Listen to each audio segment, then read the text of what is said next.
Hello friends, मैं हूं शिवाक्षी और आशा करती हूं आप सब स्वस्थ और प्रसन्न होंगे।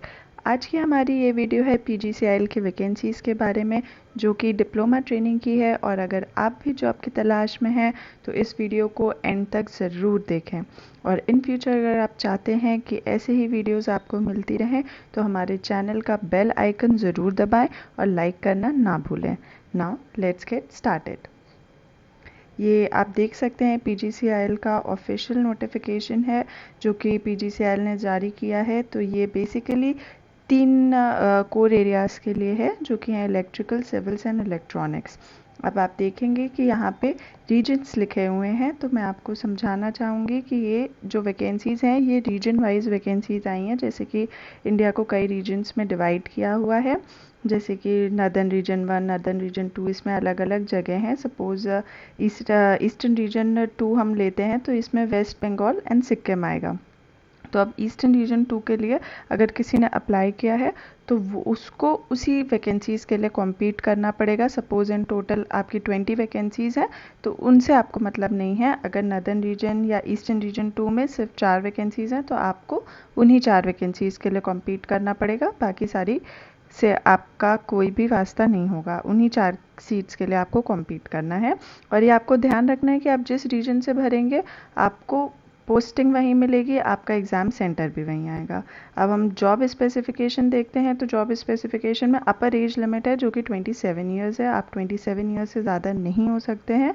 2023 एज लिमिट है, मतलब डेट है कि इस तारीख तक आपको 27 साल का होना चाहिए। अब हम क्वालिफ़िकेशंस की तरफ आते हैं।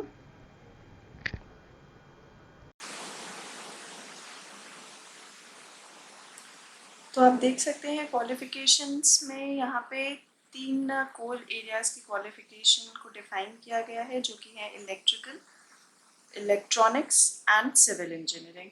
तो इसमें जो हमें ध्यान रखने वाली बात यह है, पहले तो वो ये कि फुल टाइम आपका रेगुलर 3 इयर्स का डिप्लोमा होना चाहिए किसी भी इन 3 डिसिप्लिन्स में।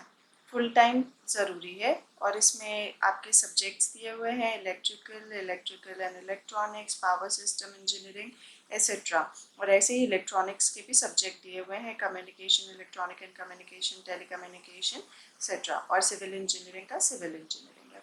अब जो यहाँ पे मेन बात दी हुई है नीचे वो ये है कि हायर टेक्निकल क्वालिफिकेशंस जैसे कि BTech, BE, MTech, ME etcetera with और without diploma is not allowed. मतलब आपको सिर्फ डिप्लोमा होना चाहिए, ग्रेजुएशन वाली जो बीटेक की डिग्रीज होती हैं वो अलाउड नहीं होंगी।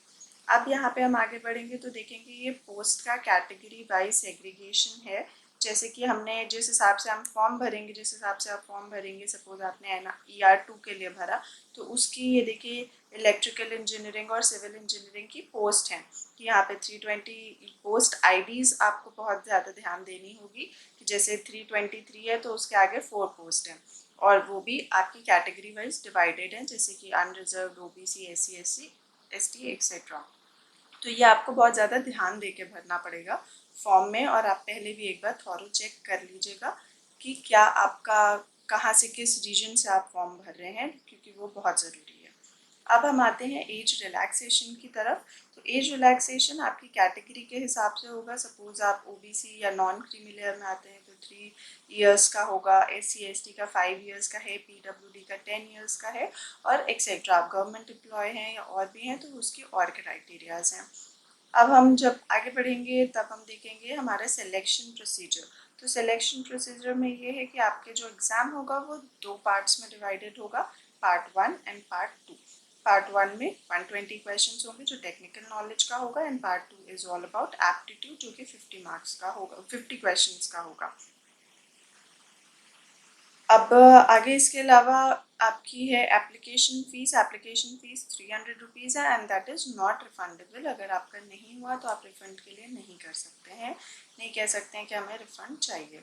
इसके अलावा अगर आपको हाउ टू अप्लाई या प्रीवियस ईयर क्वेश्चंस या सिलेक्शन प्रोसीजर के ऊपर कोई भी जानकारी चाहिए या इसी में आपको कुछ कन्फ्यूजन है तो आप कमेंट बॉक्स में ज़रूर कमेंट करें। We are happy to help you.